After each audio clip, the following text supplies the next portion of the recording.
The news is brought to you by ! Tim in the chat. It's Nelly, someone I never actually see in the chat. But I know he's always here, lurking, making sure that we do his sponsory correctly. And here it is. Hero Pocketeer Tim from the Learn Programming Academy is the Tim I'm talking about. Get your ! Tim down in the chat, because the Learn Programming Academy offers classes covering the entire range of programming that are easy to watch for all skill levels, and they're almost $20 or less. I basically guarantee that whoever put John McClane's full Die Hard script into COD learnt that from Tim. Head to lpa.dev/backpocket to download the entire custom backpocket info guide on everything Tim has to offer and become the coding genius you didn't know you always were. Do you guys... Oh, sorry, Gus, go ahead. Let's head to Tim's website, have a few laughs. Have some laughs. Do a bit of coding, have a few laughs. Yeah. He's in events at that point, isn't he? He's got the little lighter up? No, that's when he realizes what a TV dinner feels like, Peter. A wonderful reference that will never get old. Yippee CC plus, motherfucker. There we go. C++. I like that you didn't cover the swearing. CC+. Hi, Kiara. I think that was a limited edition chip that came out in the 90s. You put the chip bag in an oven and it shrinks down into a little badge. Remember those? Remember when you just put bags of things in ovens and that was a thing that they did themselves sell? Without promotion, and then they were like, hey, we should make that a thing that you should promote in your product? Because people used to do that before they said, hey, put this twisty packet in the oven. It's like, no, you didn't come up with this. This is not you still do that? Probably not. They probably use like a bit more of a papery plastic that would just burn. I'd say that was that old, really like terrible for the environment plastic that used to do that. I reckon they got rid of that. Whimsy Bobbin says I'll give it a crack they on my still old exist. I reckon, Shrinkies do exist. I reckon cool. that would make a good seg on Thursday. Is we just go let's see what shrinks Will in it the microwave? The Will It Blend, less a successful sequel. Will it microwave? Totally. So when Will it doesn't microwave, series over. Microwave fucked. Yeah. Good, great. It's a one and done show. All right. What isn't shrinking is the amount of news that breaks every week. It just continues. There's no way to stop it, and all we can do is cover it as best we can, which is not very well, but you're here anyway, so we have to do it. Let's get into story number one, and that is Netflix want to do games. They just want to do games. Nicole Carpenter from Polygon writes that Netflix is reportedly searching for an executive to head up an expansion into video games, according to a report published Friday by The Information. The report suggests Netflix has approached multiple veteran game industry executives regarding the position, which would expand its efforts into video games. The Information reported that Netflix is considering a bundle of games available via a subscription like Apple Arcade. The Apple Bundle launched in 2019 with a number of exclusive games, and Netflix are looking to do something similar. A Netflix spokesperson told Polygon the company is excited to do more with interactive entertainment. Angus, I feel like out of the three of us, you're the person that goes in for some of the weirder things. This is true. I'm thinking... I'm a weird guy. You're a weird guy. Would I go in for the this? word Bandersnatch comes to mind.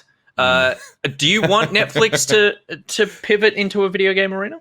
I have such a terrible relationship with Bandersnatch, which for those who don't know was an episode of Black Mirror that was like interactive. It was choose your own adventure.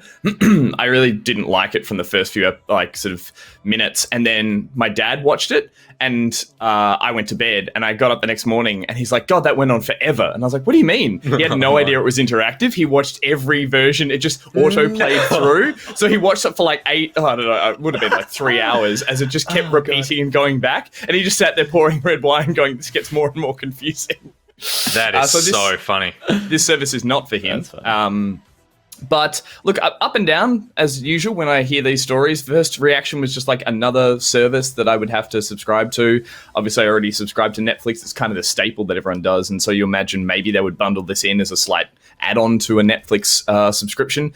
But then again, I kind of think we're beyond the point of anyone having... Like, Netflix aren't going to, you would think, poach the exclusive games that I'm really...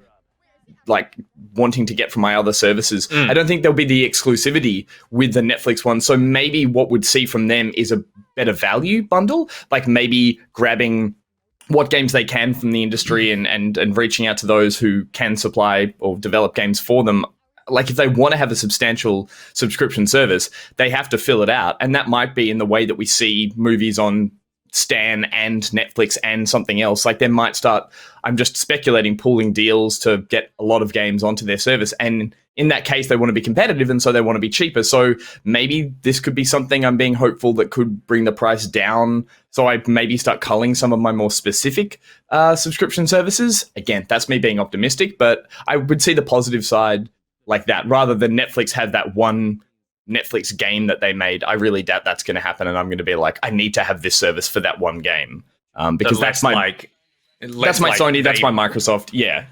They don't become Amazon and make a studio and try to release original content. They become Apple and go, we're just going to get developers publisher on an exclusivity deal for X amount of time. Yeah. And in that sense, good. But I still have that initial reaction of just like more subscription services. But I would like the idea of, hey, we bundle on for a couple of extra bucks onto your Netflix account, and you get some extra bonuses. And I assume you would be playing this through.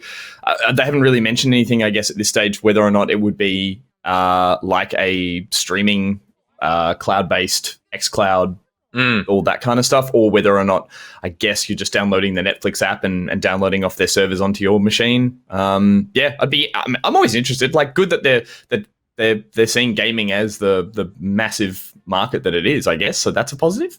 But I don't know, would you guys get up for it? Yeah, like to me, it's like having another publisher on the scene is not a bad thing. Games aren't going anywhere, and this is going to happen again and again.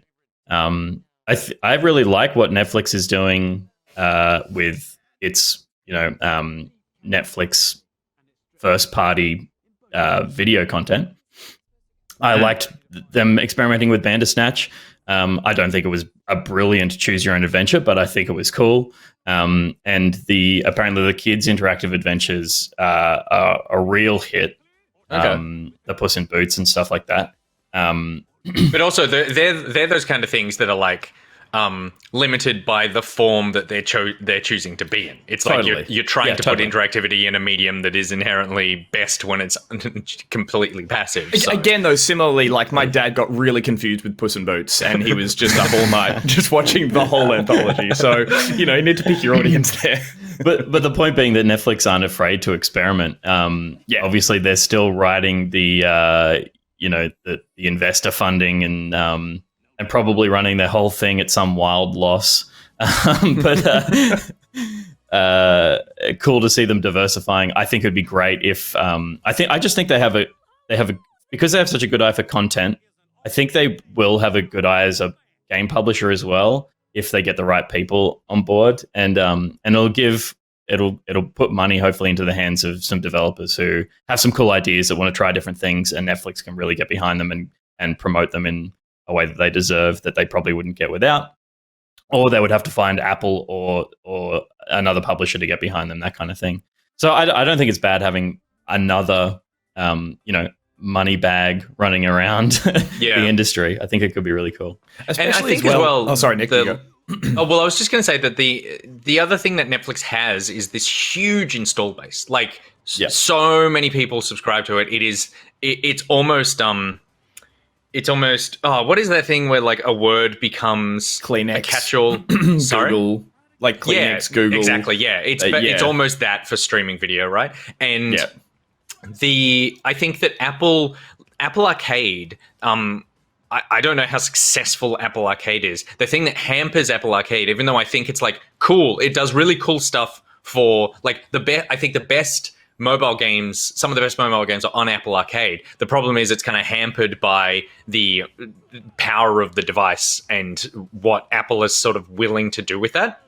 Whereas Netflix, if they do, team up with a Microsoft or they've already got streaming technology down, so whether there's a way that they buy Stadia or something and incorporate it into their thing, then the power question is behind you. So it's actually just like an opportunity that I think a lot of game developers and even possibly big publishers, and the first one I think of is Ubisoft, because Ubisoft are always the people who are like, oh yeah, we've got a channel on that subscription service. Like they're on that Amazon thing that like literally a Ubisoft game you can find on basically every single streaming platform. Of going, well, you've got this enormous install base of people who haven't been exposed to our game. All you might need, and if they are going to do it streaming on the TV, is like buy a controller, and whether it's a Netflix controller, and it probably will be, but also support like an Xbox controller or a PS5 controller or whatever, then you just need that and your TV and the app, and you start streaming that. That would be a huge get for those publishers, because a ton of people who don't play their stuff, it's suddenly in front of. And also a lot of the content that Netflix already produce is like Witcher, Dota anime, Castlevania anime. Like they're doing stuff around Magic the Gathering, Sonic the Hedgehog, League of Legends. Like they are making game related content. So even if you don't play those games already, you've probably seen tiles of those games on your Netflix. So this is the one where I'm like, oh, this is the company that makes the most sense getting into this space, I feel like.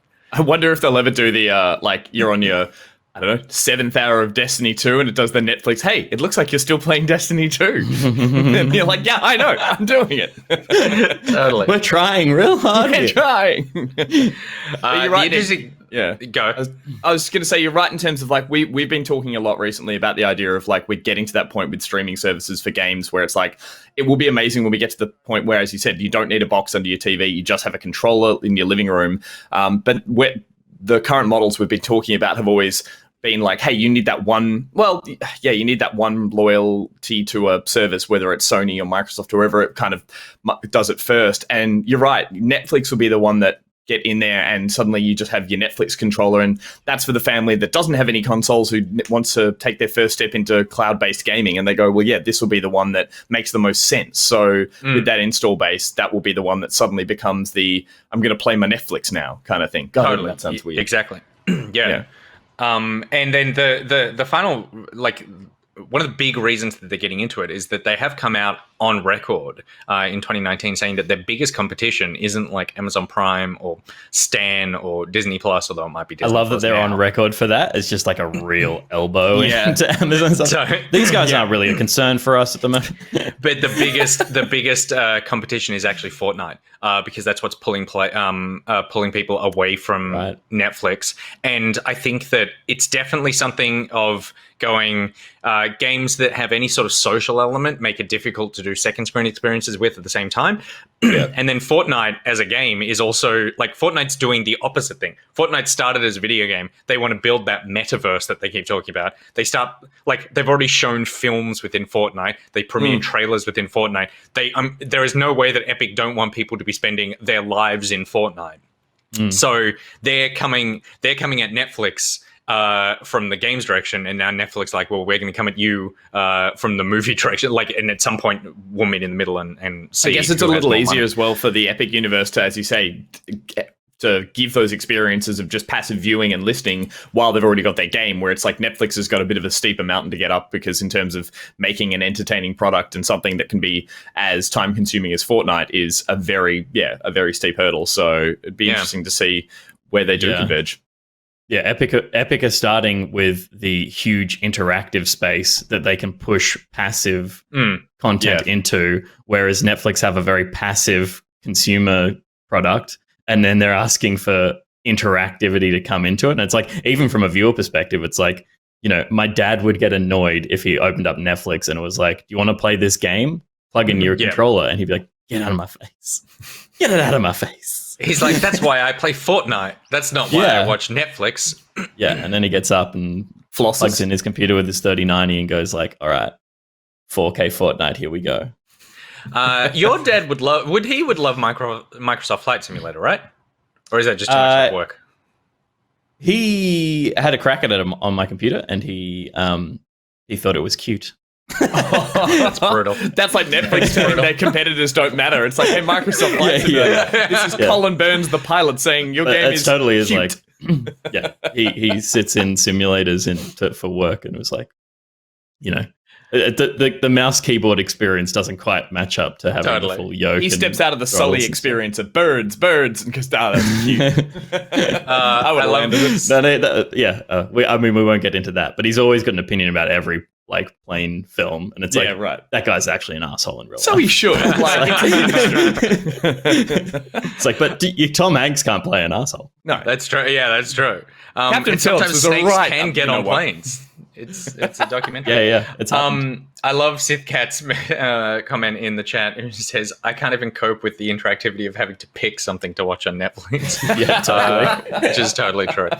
All right, moving on. And something else that you can watch in 2021 is the Summer Game Fest, which is still going ahead. So this is Jeff Keighley's not E3 that ran last year when there was no E3. And Jeff Keighley will once again come at us too close to his camera in his office just before E3 this year as well. Tom Phillips from Eurogamer writes that PlayStation, EA, and Xbox are all going to take part in Jeff Keighley's Definitely Not E3 Summer Game Fest, which will broadcast an announcement show on Thursday, the 10th of June at 6 p.m. UK time. Mark your calendars for the usual flurry of world premieres, as well as a musical performance by Weezer. I again assume just in his office.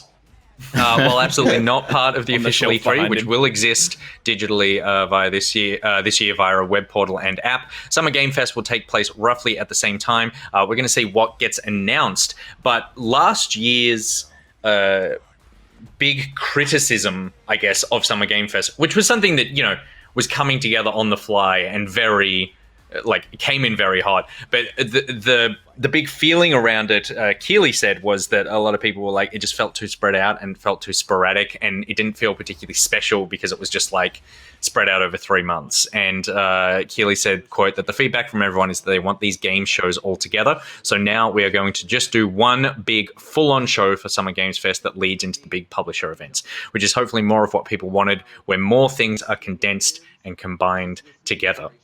So in a world where we were are we going to get any E3? What we're actually getting now is, Pete, 2 E3s. Yeah. And E3 has that full online experience. They're going to be streaming a bunch of theaters and stuff like that. I think of the two, Keighley's E3 is going to be Keel a 3. far more interesting, modern E3 is what you were looking for, Gus. Thank you. Key 3. Oh, I put Yippee-ki-yay. I put a typo in the title. In some E3 games.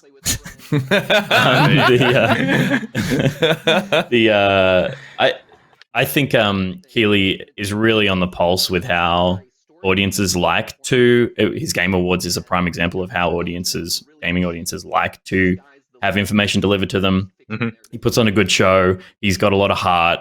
No matter what you think, he's fully recovered from Mountain Dew and Doritos and become a really important figure in gaming. I'm fully behind him. I think he'll do a great job with this. And then E3, I think, could fizzle out underneath it. There's going to be that interesting dynamic of what Microsoft and Sony choose to show and where and when. Yeah. But I think there's going to be some behind the scenes. There's going to be some big decisions being made from publishers on where their allegiances start to lie going ahead. If this summer games is going to become a staple of the calendar, and what's E3 going to do to react to that? Can it survive it? Because I think this has more legs now. I think Yeah, wow. we're okay seeing I think in general, E3 had started to feel like it was losing a bit of its magic, and audiences felt that as well. And these things, Ubisoft Forwards, all these really consumer focused press packages, I think are easier to consume than the industry event for the general gaming public anyway. They do in the sense that it also helps, when they can be very forward-facing for the developer, or for the publisher. When they're all put together within the sort of festival that is E3, and then you've got all the color and movement and the gaffes and all the silliness and that kind of stuff, I find them a bit more digestible.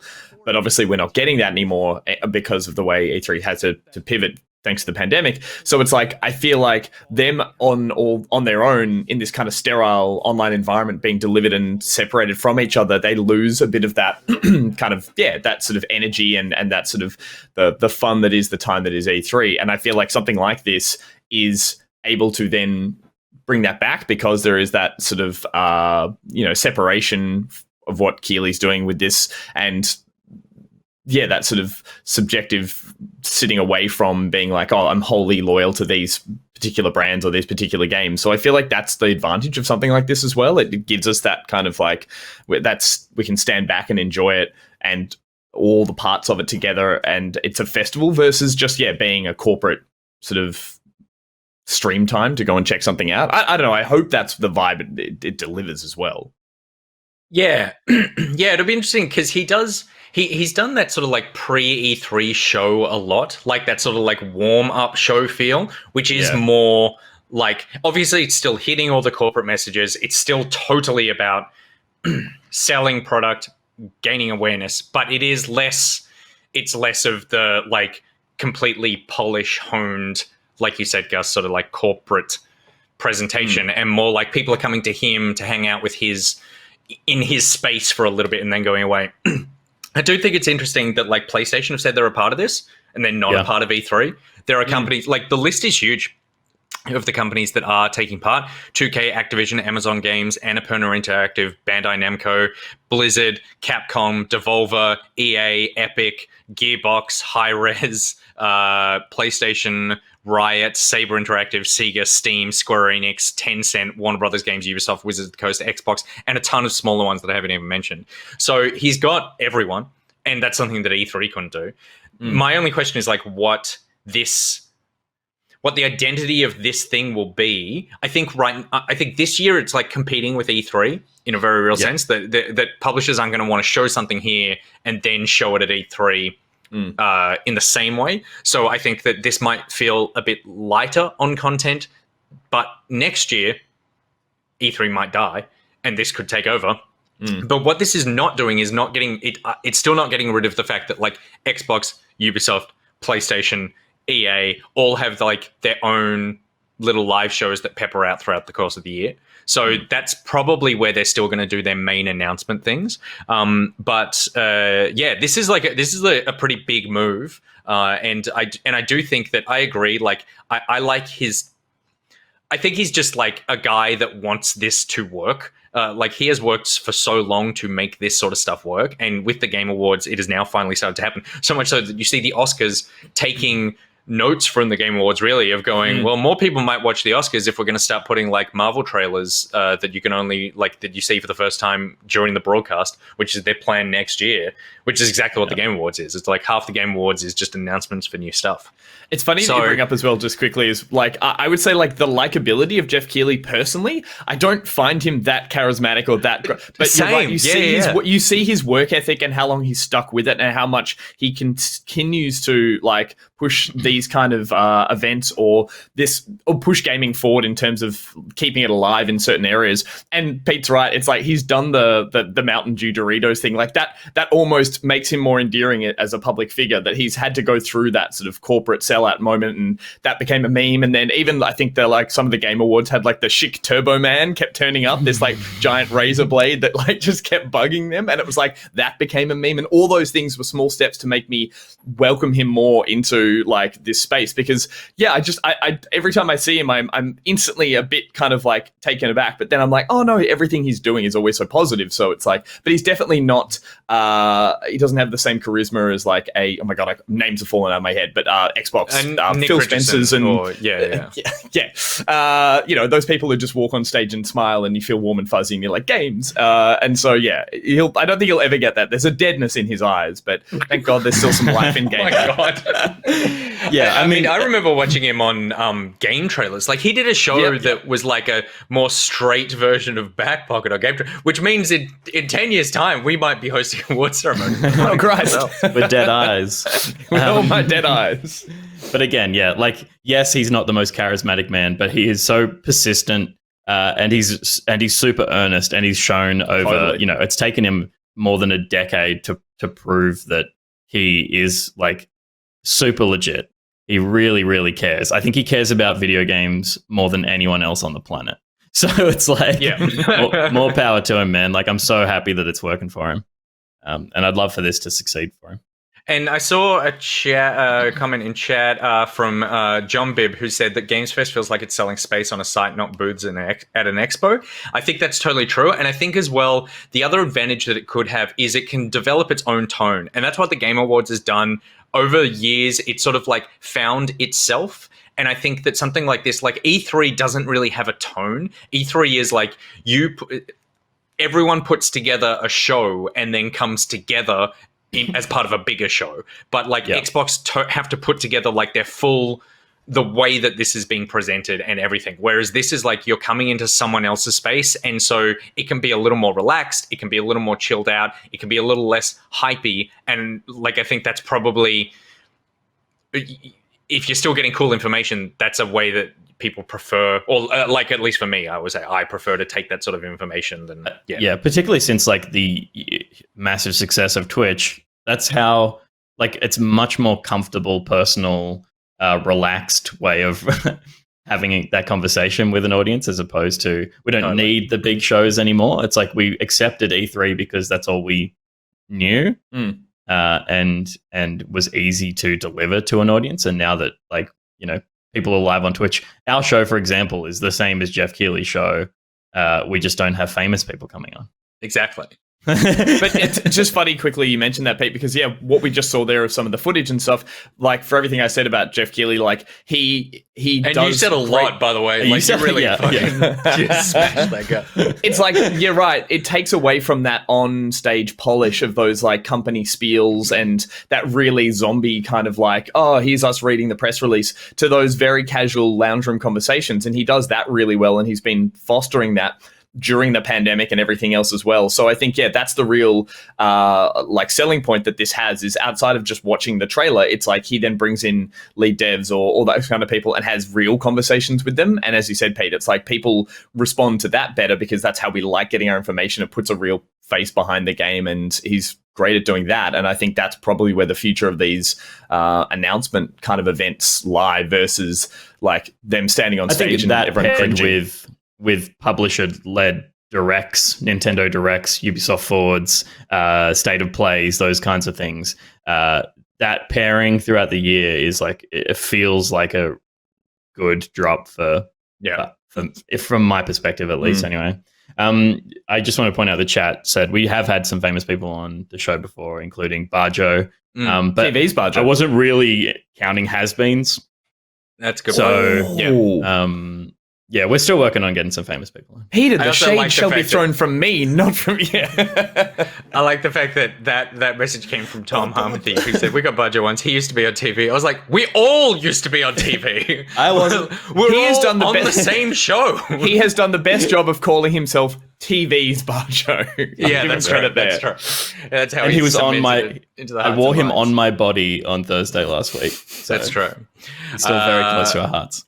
All right, let's do a hard pivot to Israel and Palestine, because IGN staff reportedly, quote, pissed after management deleted their Palestine charity post. So this happened about a week ago, but the fallout of from what happened there has sort of been happening over the course of last week. So a week ago on Friday, IGN, and this is Patrick Klepek reporting from Vice Games, IGN published an article called How to Help Palestinian Civilians. The article noted Palestinian civilians are currently suffering great numbers in Jerusalem, Gaza, and West Bank due to Israeli forces. It was a short post in line with similar articles IGN has done in the last year related to raising awareness and money for Black Lives Matter, COVID-19, Asian American hate crimes, and more. Similar articles also quickly appeared at both Game Informer and GameSpot. Then over the weekend, the IGN article and its corresponding tweet were quietly deleted. The same fate soon followed for Game Informer's article. It is rare for publications to remove articles without making note of the change, but both were removed without any notice or announcement or update. And then following that removal, then IGN's Twitter account posted a message that just said, basically commented on what's happening in Israel and Palestine. We have a track record of supporting humanitarian efforts and charities across the globe. In the instance of our recent post regarding how to help civilians in the Israeli-Palestinian conflict, our philanthropic instincts to help those in need was not in line with our intent of trying to show support for all people impacted by tragic events. By highlighting only one population, the post mistakenly left the impression that we were politically aligned with one side. That was not our intention, and we sincerely regret the error. We do intend to continue to use our platforms and resources to aid those civilian lines impacted across the area. Then they announced that they're going to give $25,000 to Save the Children Fund, which was one of the funds that was listed in that article as being a way that you could help. The thing that makes this controversial is that it was management of IGN who took this article down and not any of the editorial staff. The editorial staff were not contacted at all about this, and then put out a letter on Medium that a ton of IGN staff sort of co-signed at the bottom and said that they were really outraged at this, at the not only getting involved editorially in the content, which is a really big deal for a journalism website, but also because the post was very much not politically motivated at all, and it was just simply there are men, women, and children dying, and we're trying to raise money to help them. That people dying shouldn't be a political thing. It should be they need help, and we want to get them to help. We want to get help to them. Pete, I don't know if you saw this as it happened live during the week, but I feel like the fact that a lot of IGN stuff came out with this letter shows that it's actually a really big deal in the history of that site. Yeah, absolutely. And the undersigned of IGN's response to management was a huge list. It was, all the names that we know and love at IGN were behind the statement of, they had a rug pulled out from underneath them by management when they were trying to provide resources to their audience on how to help people suffering in Palestine. I mean, we've in the last decade had so many. I mean, maybe it's like 5-6 years ago. Obviously, Gamergate was this thing built around the idea of this like corruption and bad management and like in games journalism. Yeah, and it's like something like this happens, and where are those people? They're all quiet now, aren't they? Yeah, totally. So it's like it's really, really cool to see the IGN staff kind of sticking up for themselves, and they are putting their necks out by standing up to management. But 100%, like that's a huge list of people going to basically turn around to management. Like it was really strongly worded, and it was the essence was "fuck you, stay out of our editorial," and like grow a soul. And I think on top of that, like from all accounts, as you said, the article being pulled or quietly pulled overnight was the first kind of kick. And then I think sort of doing some research into this as well, slightly up in the air, but the idea that the tweet that followed was possibly not directly from the staff themselves. It was like that tweet had been it's a very sort of clean, sterilized tweet that comes in from upper above IGN. So there are the media conglomerates that own IGN that then they're the ones that have their saving face by stepping in and doing what they think is the right thing. But it's really upsetting in the sense that that Twitter account and what that means is for your consumer and your punter on the internet, like you feel that represents those on-screen media, those journalists, those people who do all the work and put themselves out. And then by sending that really sterilized tweet out there, it kind of feels like you're setting them up for whatever repercussions come from that tweet. I just thought it was quite of an interesting look into the inner workings of how, your higher ups can step in and make a statement on behalf of you, which you don't then either agree with or think isn't bold enough in what it's doing. It's stepping back and apologizing on your behalf, which can be a really confronting thing for anyone in any work where you're spoken for by someone who's got an ulterior motive, whether or not that's just trying to stay out of the political discussion or trying to save face with people who have allegiances one way or the other, I found that kind of really distressing in the sense that, or just that everyone can relate to that on much smaller levels, I think, to some degree. So, but at the same time, it's just it's, as you said, you're right, Pete, it's they're really sticking, Nick, they're sticking their necks out by then standing up and saying, this is not what we wanted. This is not where we stand. And yeah, if they do that as a group, then yeah, hopefully there's some change from that. Yeah, I think as well the interesting thing is that I feel like there's been not to go too deep into the conflict, but it's one of those situations that I feel like for years and years and years, people have not been able to, or have felt that they haven't really been able to talk about because it seems so complicated. It's one of those things that's like, it's so fraught on, there are such strong feelings on both sides that if you're not intricately involved in it, then it feels like you're wading into something that like you don't understand properly. I know that's how I felt for years, and that I would always like steer away from the idea of like engaging with it at all. And I always thought it was a very complicated thing. It is a very complicated thing, but the thing that's complicated about the Israeli-Palestinian conflict is the way that how we can resolve it. The thing that started it is actually very simple. And so when you start looking at that, I feel like over the last couple of weeks, I've really seen a big shift in the way that it's being spoken about online, and particularly by younger people, about actually really coming out in support of Palestine. And that was something that I am just not used to seeing at all.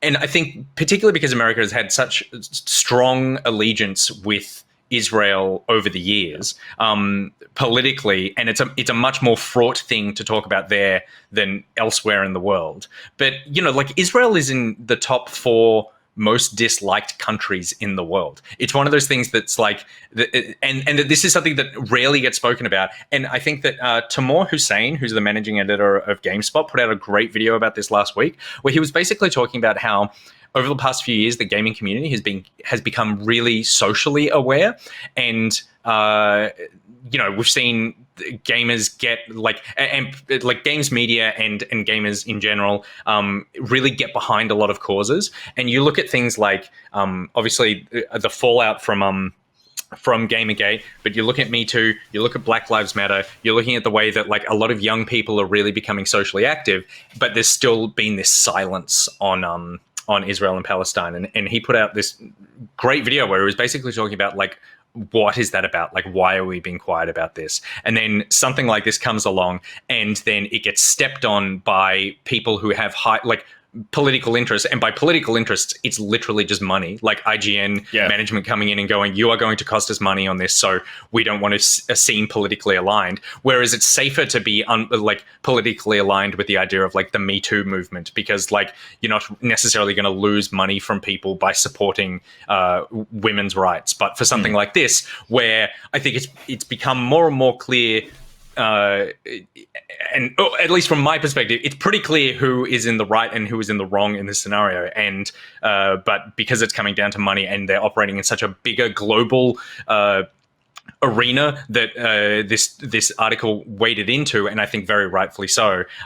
It's pretty shameful that there was this sort of editorial intervention from people who were just terrified of losing money, but are happy to see people die. And I think that's also horrific. I imagine they're also terrified by the idea of how quickly and actively a population, sorry, not population, but a community like gaming can mobilize. Like even things like the GameStop shorting stocks and stuff, like how quickly something can pick up momentum and run globally. Like that was obviously in a far different sort of area, but it's like, it's not just posting and sharing and putting a message around on your social medias. It's like how quickly, if an action is called, a community is large and is passionate, like, you know, gamers can be about something, then how quickly change can follow. So what I'm talking about there, the fear there is from your, you know, News Corps and Ziff Davies and people who own IGN higher up, who are terrified that, like, not terrified, but who might be concerned that, yeah, this picks up momentum and this keeps going. But it's clearly done that now. And that's why, you know, reporting on this kind of stuff, or people who are actively keeping it up at the top of the headlines is relevant, because it means it can't just get sort of swept away with a donation and a statement, so to speak. It still stays circulating, and people are still talking about it and doing research, like you said, or even not research, but just educating themselves on what's actually going on beyond that there's global conflict and it's all bad kind of thing. Yeah. And again, I'm not going to wade too deep into this, but into the conflict.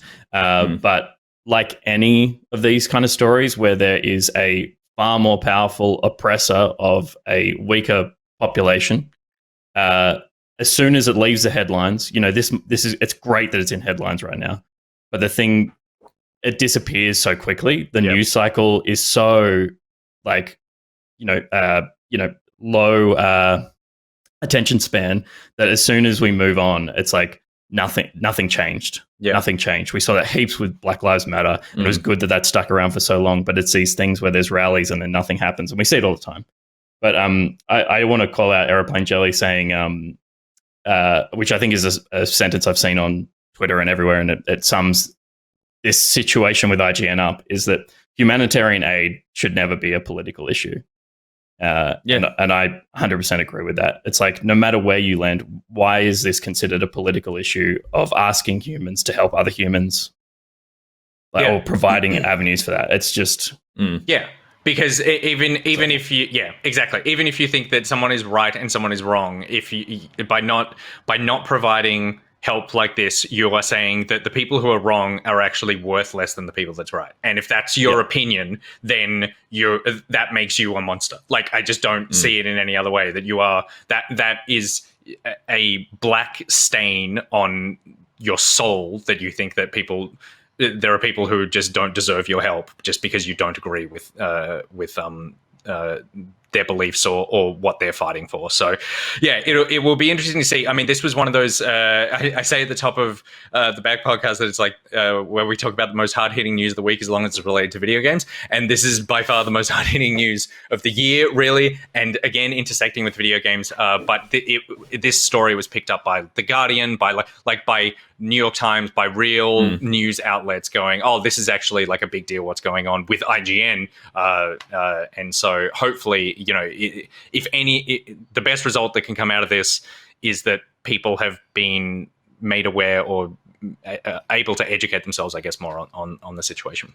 And in that original statement, sorry, from IGN, had all the charities and all the people who they were originally posting links for and all that kind of stuff. That stuff has now been boosted in a way that I guess is hopeful as well. That Doctors Without Borders, all those charities that they were originally linking to, they are all still in all the articles that are being shared around now as well. So I think that's hopefully a massive plus out of it from what we can say. Yeah. Absolutely. I'm going to now do another really hard pivot because we've gone from talking about something very serious to something just so not important. But Twitch last week demonetized ads on one of the top hot tub streamers' Twitch accounts, and then have come out over the weekend with a pretty obvious solution, I guess, and that is they've created a hot tub section on the platform.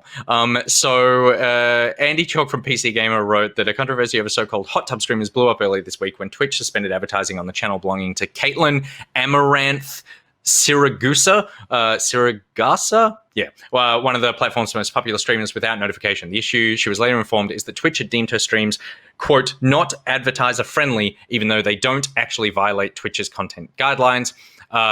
Today, and this was written a couple of days ago, Twitch directly addressed the controversy in a blog post and unveiled a new approach to helping users and advertisers avoid or embrace streams featuring hot tubs and bathing suits. That's actually quite simple and practical. The introduction of a new category called pools, hot tubs, and beaches.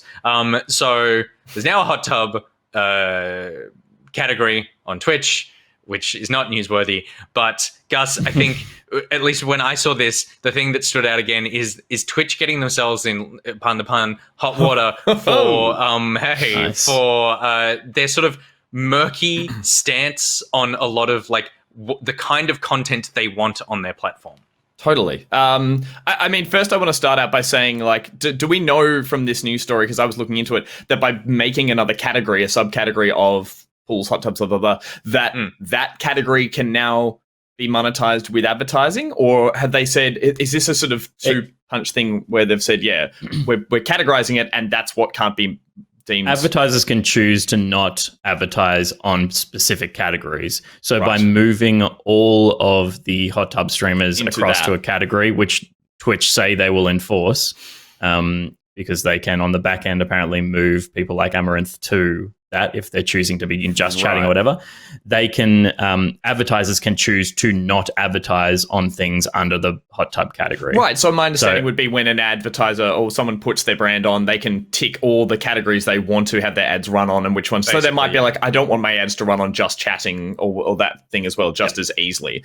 Okay. I mean, that's the positive step, or that's a good way to manage this. But the way they've done it in terms of, I think, maybe not putting that foot forward before they then sort of pulled the rug out again from this very popular streamer. It sets a bad leaves a bad taste in your mouth in the idea that they've done this as a kind of reactionary thing without letting the streamer themselves know, or people who are super popular in that category. Because, I mean, we've all seen how this has been blowing up, and it's been kind of like just fascinating in a sense to be like, this is a new sort of arm of Twitch that's taking off, and it is relating a lot to something that we've seen on the rest of the internet, but it's not quite that, but it is this, and it's a strange sort of category that wasn't what I think Twitch originally was expecting to blow up, but in the same way that other subcategories of things like ASMR and stuff have blown up. So I think it's just the order in which they've done this is not ideal. That's probably where I land on it in terms of, I think this stuff,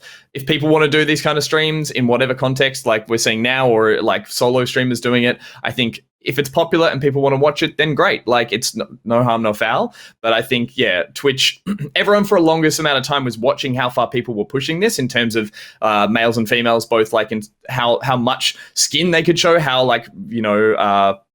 how much they could be sort of flaunting, doing as many kind of like provocative things as they could to just push that Twitch guideline rule of how far you can push it. And then for Twitch to react this way rather than say, hey, we can see that this is escalating, so we want to make sure we tackle it before it gets out of control, I guess. And again, I say out of control, not that it's something that shouldn't exist. It's weird when you're watching the community sort of push the boundaries and waiting for the grown-up in the room to step in and say, okay, that's enough, or okay, we're going to change this, or okay, we're going to give you your own platform for it. So I found that an awkward position to be, seeing how this has all evolved. But I feel bad for her in the sense that she was doing exactly what was popular, and then they didn't really inform her about it before it happened, which would be a real shock, I'd say, if that was a big pool of a lot of your income. But now we can have parties in hot tubs. Well, we could before. You're right that like the worst part of this is that they're not communicating with their big streamers who are over the past. Amaranth has been around for a long time, pulled in a shit ton of money for Twitch. Yeah, totally. And they just don't open up a line of dialogue when they're doing these things. Twitch.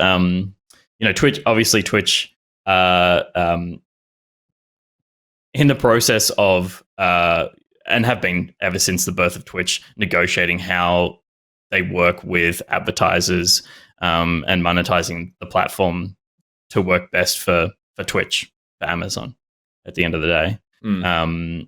So, that's what this is.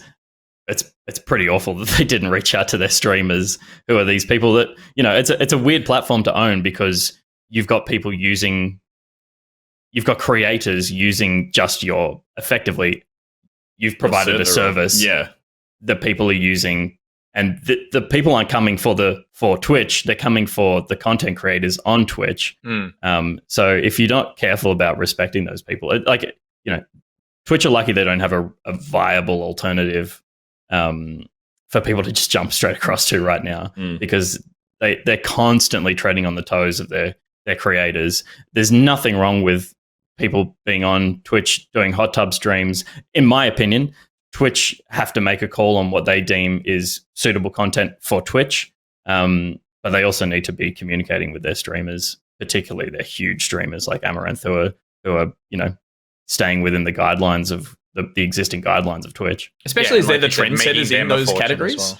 Like, they're the ones who are often doing the thing that then will be replicated, and those big trendsetters are the ones that probably need that messaging so they can communicate that as, they're the best spokespeople for it. And so I think, it's a misstep in the sense of, now she is communicating the message that she wasn't told any of this, and it starts to, it leaves Twitch in a bad light up until they can really rectify what is just like bad communication.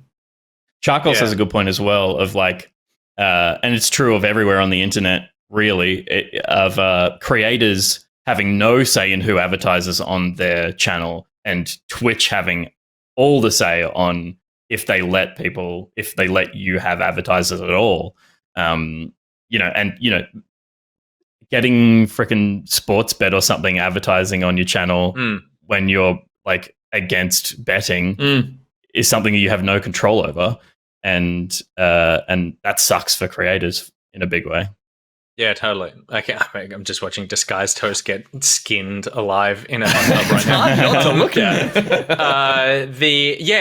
I think that this is something that Twitch has struggled with for so long, which is like, what do they want to be? What do they want the identity of their platform to be? It feels like they're like, obviously the success came from video games, and I think that if you ask most people would still say that Twitch is a video game streaming site, and it is. But I think that by being, they're trying to. I feel like if I'm being generous to them, they're trying to be as allowing as possible, not clamping down on people's like expression, not trying to like, I think particularly because a lot of this affects women, that they're trying to not come across as like being prudent or anti clamping down on female sexuality by enforcing like you can show this and you can't show this and this sort of thing. But all that it kind of creates is just a messiness in terms of like what the identity of their platform is.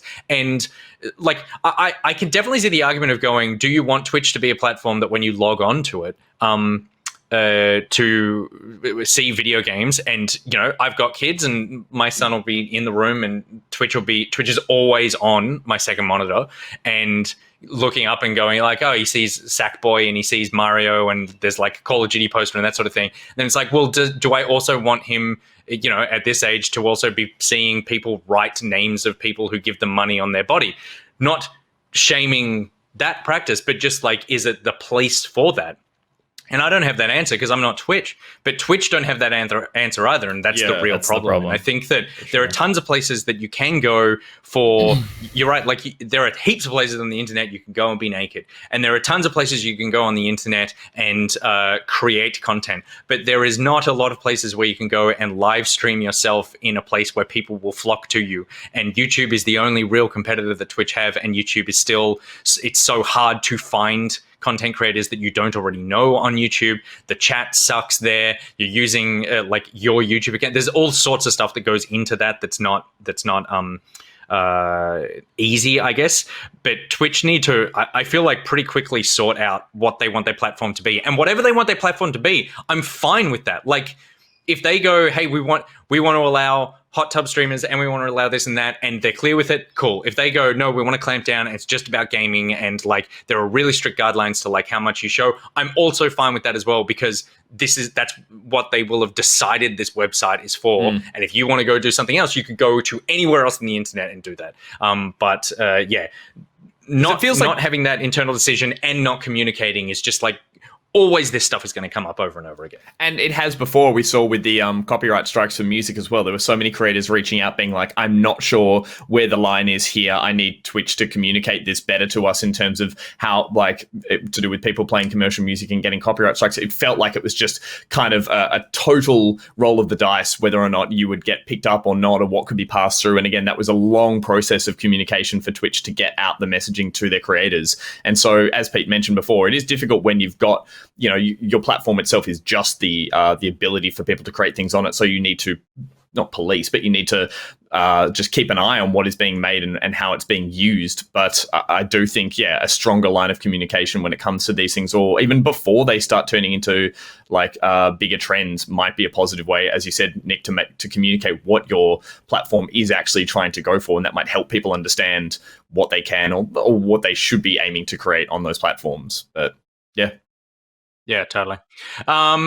Our next story, the last two, we'll just burn through these last two because they're not very big at all. The first one is Square Enix has come out and said that Outriders is, quote, its next big franchise. Matt Wales from Eurogamer writes that developer People Can Fly co-op focused looter-shooter Outriders received a bit of a mixed critical reception at launch, but publisher Square Enix seemed pretty happy with the public response, saying the game is, quote, poised to be the company's next big franchise after 3.5 unique, 3.5 people played the game. 3.5 million unique players flocked to the experience in its first month. It didn't exactly start smoothly for Outriders. There were server woes. There was this whole situation where people's entire storage was being wiped and just did not come back, and it took them forever to try to figure out like what the problem with this is.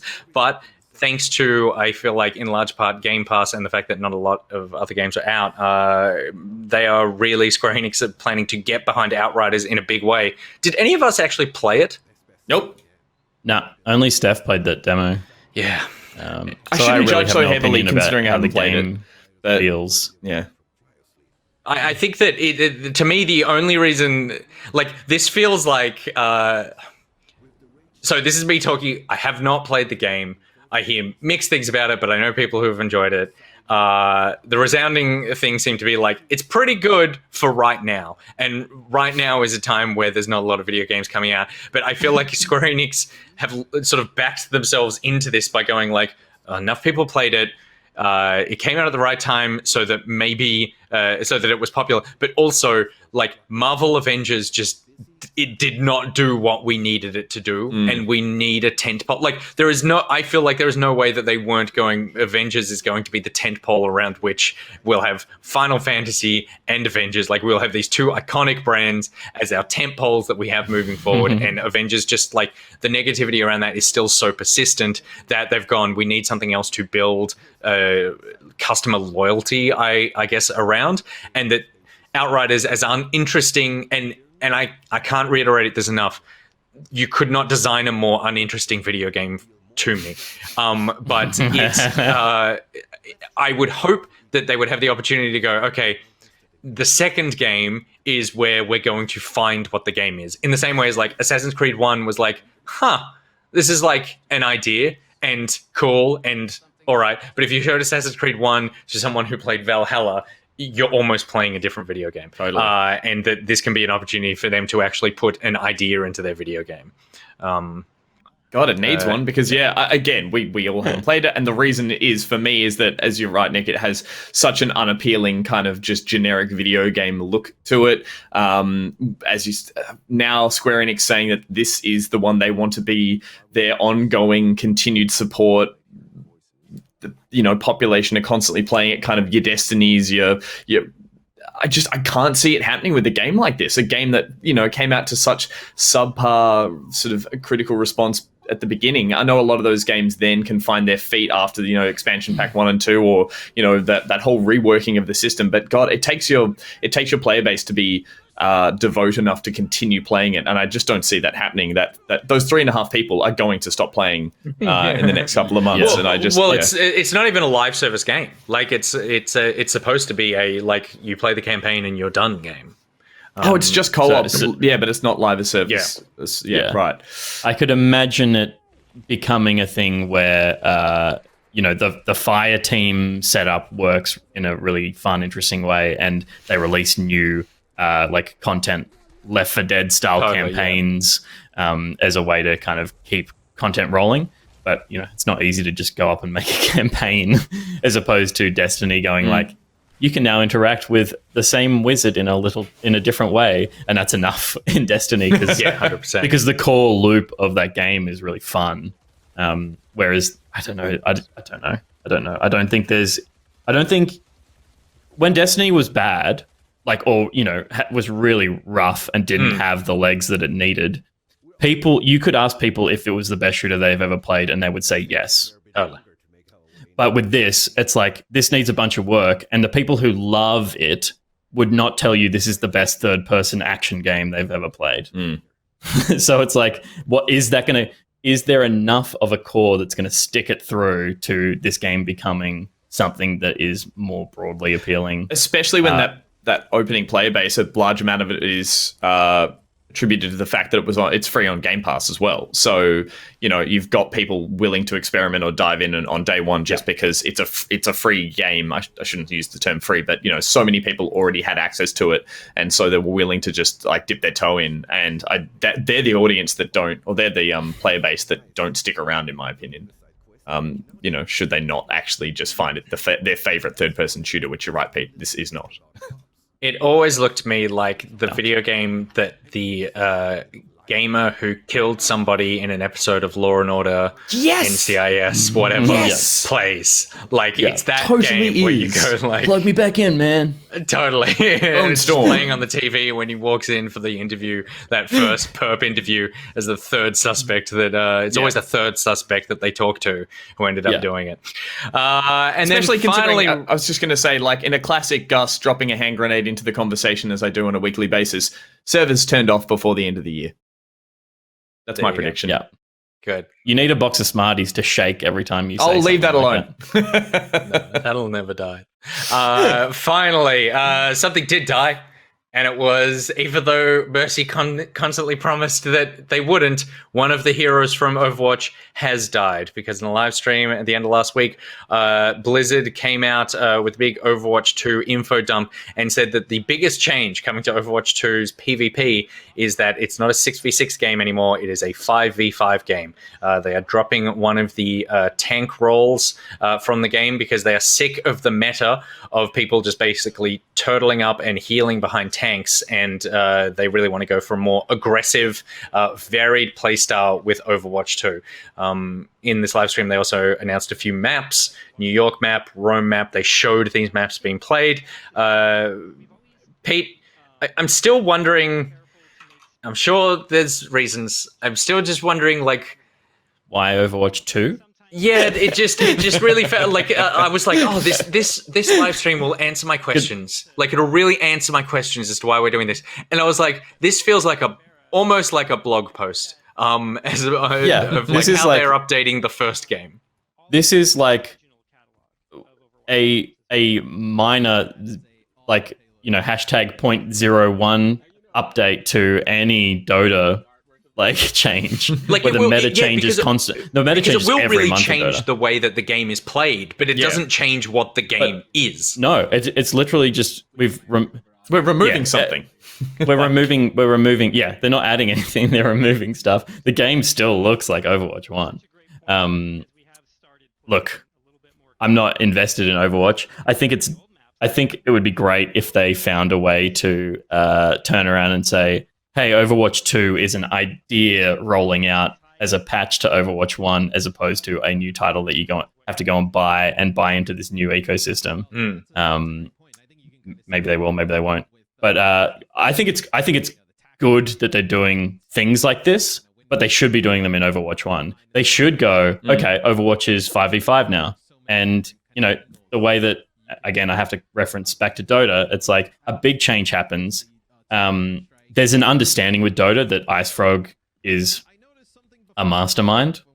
That even IceFrog when you think being the lead dev on Dota, yeah, right. You think even when you think this couldn't possibly work, it somehow makes the meta more interesting. Or we've been playing this game since 2012, 11. It's just it needs a shake-up every now and then, and I think games like Overwatch need a shake-up as well.